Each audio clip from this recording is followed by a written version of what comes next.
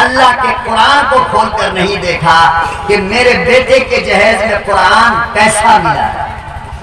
جب قوم کی یہ حالت ہوگی اے لوگوں تو سچی بات بتاؤ کہ گھر میں رکھا ہوا یہ قرآن تمہارے نام سے بددعا نہیں کرتا؟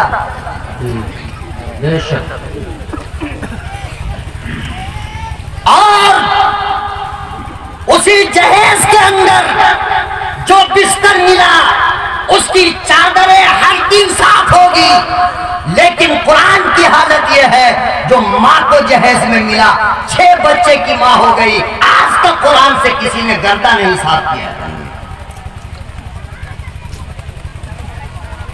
کون گندگی صاف کرے، کون دھولے کو صاف کرے؟ ارے کس کو یاد ہے کہ جہیز میں جو قرآن ملا تھا وہ کہاں رکھا ہے؟ کون تلاش کر رہا ہے اس کو؟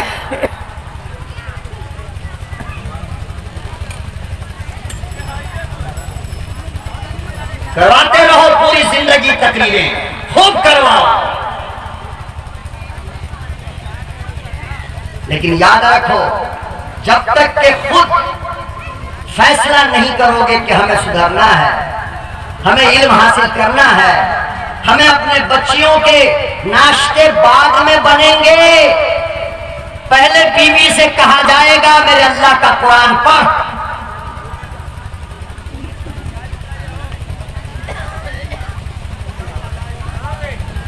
اللہ پاک نے بڑی عجیب نعمت عطا فرمائی، لوگوں مرنے سے پہلے اس کی قدردانی سیکھو، مرنے سے پہلے اللہ کے کلام کی قدر کر لو، بگڑی بن جائے گی۔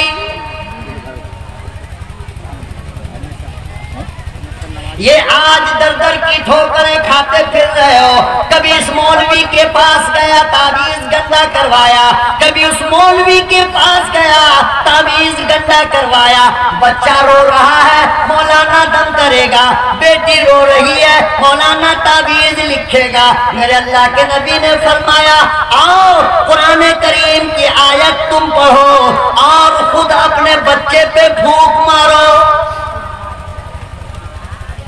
یہ مشکل ہے، 100 روپیہ دے کر کے مولانا سے پھونک مروانا آسان ہے، لیکن وہی 100 روپیہ بچے کے نام سے صدقہ کی نیت کر لے، سورہ فاتحہ پڑھ کر کے بچے کو دم کر دے، یہ مشکل کام ہے، یہ نہیں ہو سکتا۔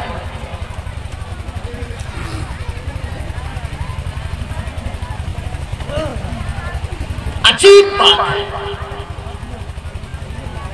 1978 کی بات ہے، جمال عبد الناصر مصر کا صدر تھا۔ نہیں پورا ٹائم صدر، مصر کا صدر، اور 1978 کی بات ہے، آخری واقعہ صرف آپ برداشت کر لیجئے مجھے بس، پھر اس کے بعد جید مقرر حضرات بڑے بڑے علماء آپ کی فہرست میں ہیں الحمدللہ۔ ہم تو بغیر اشتہار کے مولوی ہیں، آ کر کے آپ کا ٹائم خراب کر رہے ہیں۔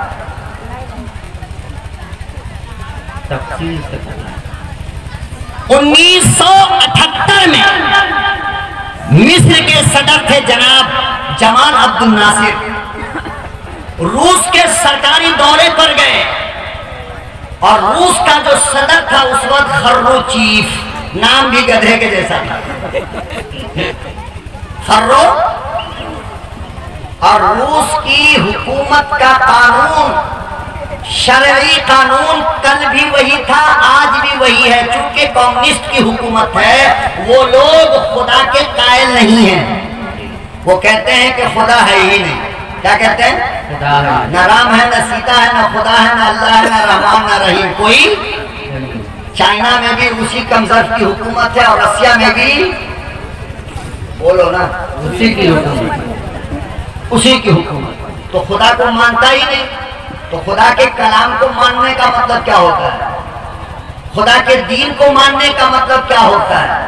لیکن قرآن وہ کتاب اللہ نے عطا فرمائی ہے ملت اسلامیہ جو سر چڑھ کر اذان دیتی ہے، کوئی کتنا بڑا منکر کیوں نہ ہو، جب قرآن کے پاس آئے گا تو قرآن اپنا جادو ضرور دکھائے گا۔ تو جمال عبد الناصر رسیا کے دورے پر گئے 1978 میں. تو سرکاری محل کے اندر پروگرام رکھا گیا، بھائی مصر کا صدر آیا، معمولی بات تو ہے نہیں. تو پورے کا پورا صدر محل، پورے کا پورا محل ان کے وزیروں سے بھرا ہوا ہے. یہ وہ وزیر، وہ وزیر، وہ وزیر، پورے کا پورا. جمال عبد الناصر یہاں پہ کھڑے ہیں اور بغل میں روس کا صدر کھڑا ہے. روس کے صدر کے دماغ میں کیا بات آئی؟ کہنے لگا جمال، ارے کوئی آدمی جب کسی کے یہاں جاتا ہے تو گفٹ لے کے جاتا ہے، تحفہ لے کے جاتا ہے. تو میرے لیے کیا لائے؟ تو میرے لیے جمال عبد الناصر نے کہا کہ اس بار تو بھول گیا، اگلی بار آؤں گا تو ضرور لاؤں گا. کا وعدہ پکا ہاں پکا. دوسرے سال پھر جانے کا ارادہ ہوا روس کے دورے پر. جمال عبد الناصر کو ایک دم سے یاد آیا کہ میں نے تحفے لانے کا وعدہ کیا. تو حضرت قاری باسط کو بلایا. اس وقت قاری باسط زندہ تھے. تو قاری باسط کو بلایا جمال عبد الناصر نے اور کہا کہ میرے ساتھ آپ کو روس چلنا ہے، میرے ساتھ آپ کو. اب قاری باسط سوچ رہے تھے کہ سرکاری دورہ جو خدا کو نہ مانے اس کا ملک، وہاں میرا کیا کام ہے؟ تو صدر نے کہا کہ بس چلنا ہے، میرا حکم ہے. کہا ٹھیک ہے، کپڑا وپڑا باندھا اور چلے. شاہی محل کے اندر پروگرام رکھا گیا. اپنی عادت کے مطابق پورا محل بھرا ہوا تھا وزیروں سے. روس کے صدر نے کہا جمال وعدہ یاد ہے؟ کیا کہا تھا اگلے سال آؤں گا تو گفٹ لے کر آؤں گا. کہا بالکل لایا ہوں. کہا بالکل لایا. کیا لائے؟ حضرت جمال عبد الناصر نے کہا وہ گفٹ لے کر آیا ہوں، وہ تحفہ لے کر آیا ہوں جو پروردگار عالم نے زمین والوں کے لیے بھیجا تھا، دنیا والوں کے لیے بھیجا تھا. وہ تو دہریہ صدر ہے، کچھ بھی سمجھنے سے قاصر رہا. پریشان ہو کر کہنے لگا کہ میری سمجھ میں نہیں آ رہا ہے، کس تحفے کی بات کرتے ہو، کس گفٹ کی بات کرتے ہو، مجھے سمجھاؤ.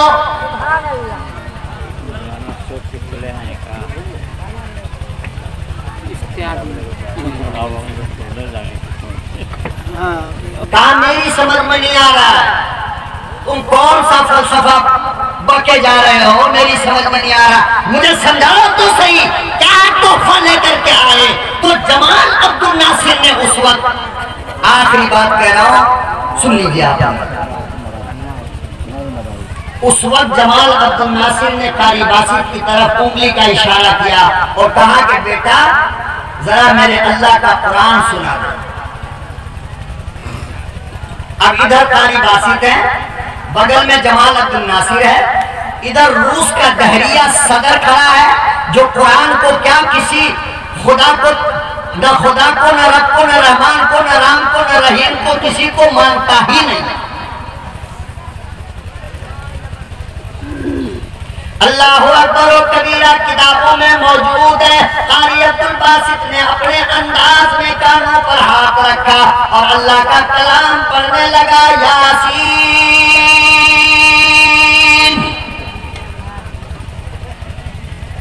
یاسین والقرآن الحکیم انک لمن المرسلین علی صراط مستقیم.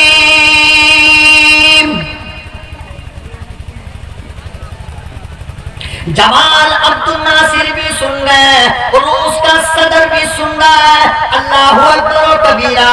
صدر محترم جناب عبد الناصر کہتے ہیں میں نے آنکھوں سے دیکھا، میری آنکھوں نے دیکھا پورے محل میں کوئی ایسا نہ تھا جس کی آنکھیں نہ بہ رہی ہو.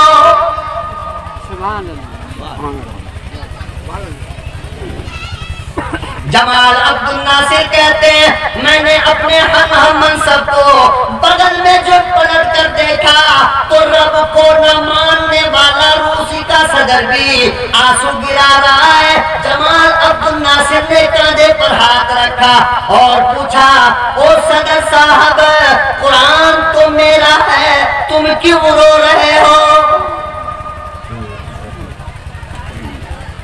یہ تو میری کتاب ہے، تم رو کیوں رہے؟ اللہ اکبر و کبیرہ۔ روس کا صدر کہنے لگا جمال بات تو صحیح ہے، سمجھ میں نہیں آ رہا ہے، مگر پتہ نہیں کیا ہوا میرے دل کے اندر اترتا چلا جا رہا ہے۔ سبحان اللہ۔ اور اس دن اس نے جمال عبد الناصر کو قسم دے کر کہا، او جمال، پوری دنیا نے میرے لیے تحفے لائے، پورا یورپ لے کر آتا ہے، لیکن جو مزہ تیرے تحفے میں آیا آج سے پہلے کبھی نہ آیا۔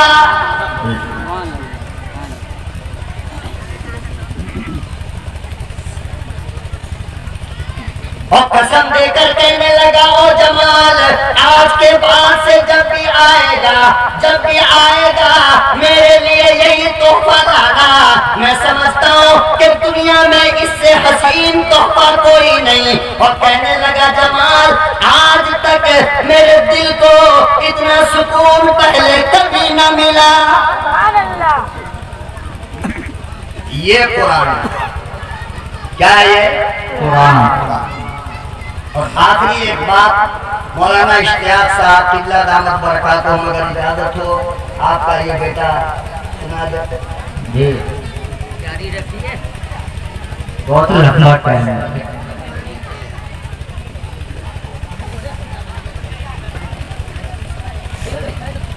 اس ملک کے اندر ایک نام ہے جو بہت مشہور ہے، پنڈت نول کشور۔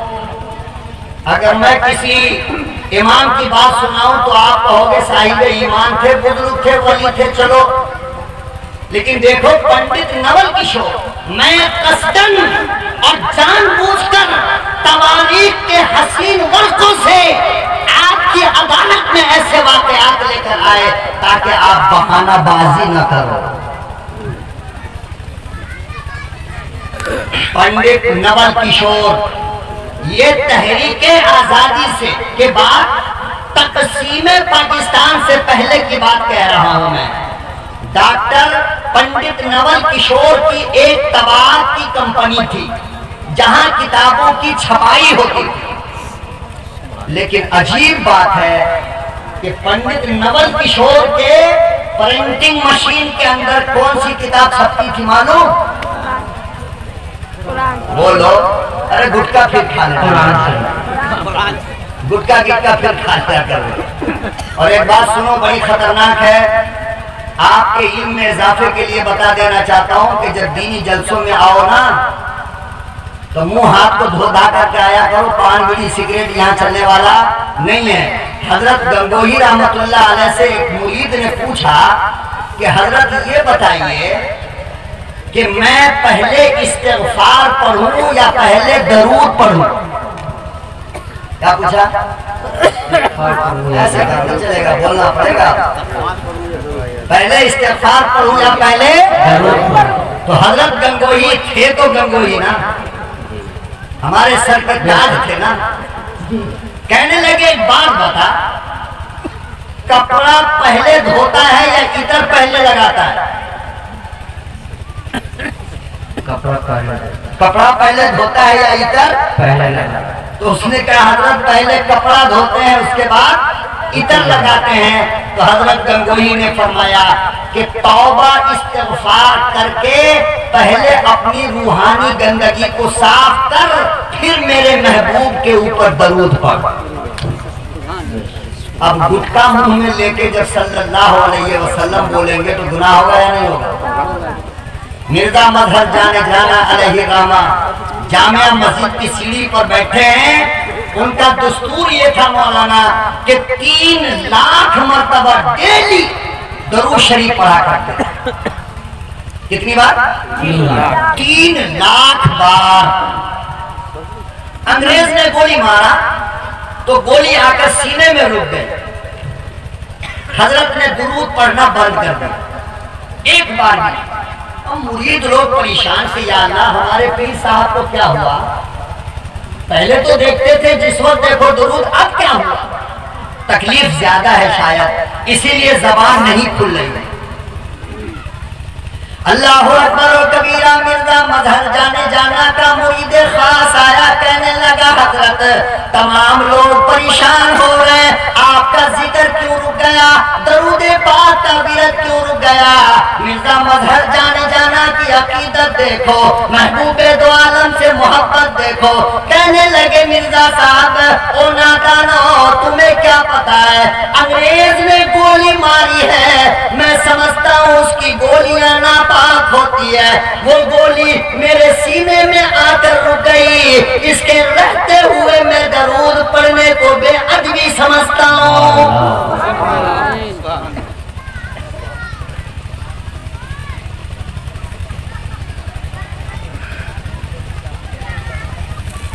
گندے منہ سے درود پڑھنا بے ادبی ہے، اور نام سن کر درود نہ پڑھنا کنجوسی ہے۔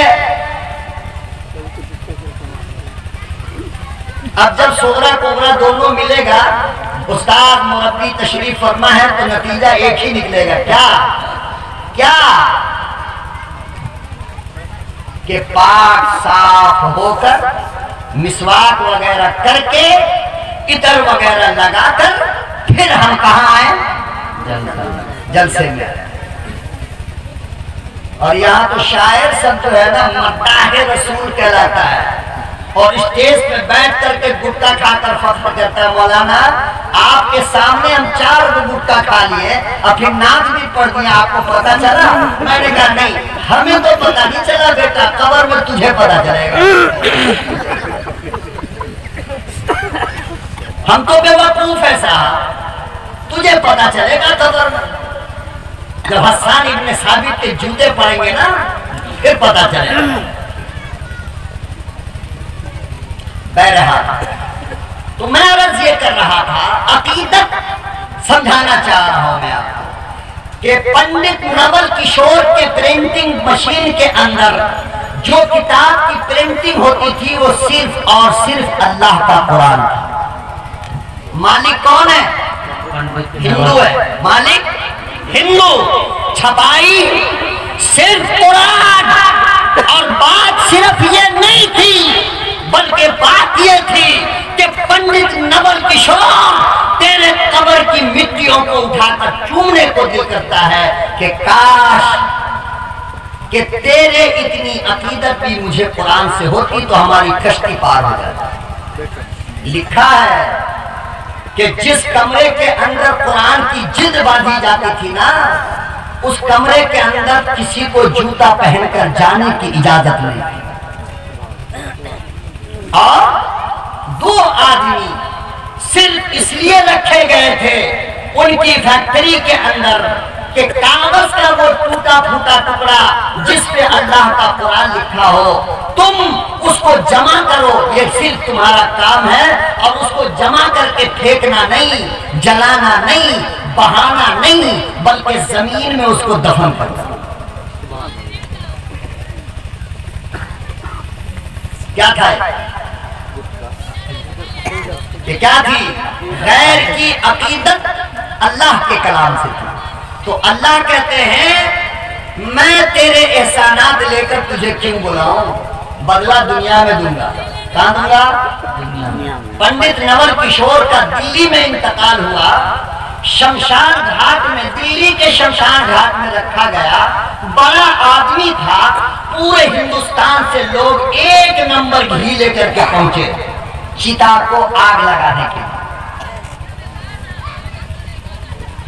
کلو 2 کلو 4 کلو کنٹل 2 کنٹل گھی ڈال دیا، آگ لگا رہا ہے تو آگ لگ ہی نہیں رہی ہے، آگ لگتی ہی نہیں۔ یہ خبر پہنچی اس وقت کے جامعہ مسجد کے امام بخاری کو، جن کی دوستی تھی پنڈت نول کشور سے، اور وہ حقیقت کو جانتے تھے۔ امام بخاری شمشان گھاٹ میں آئے اور کہا کہ پنڈت جی پورے ہندوستان کی ماچس ختم ہو جائے گی، پنڈت نول کشور کو آگ نہیں لگ سکتی، یہ ہم غریب مسلمانوں کا عقیدہ ہے، یہی عظمت قرآن ہے۔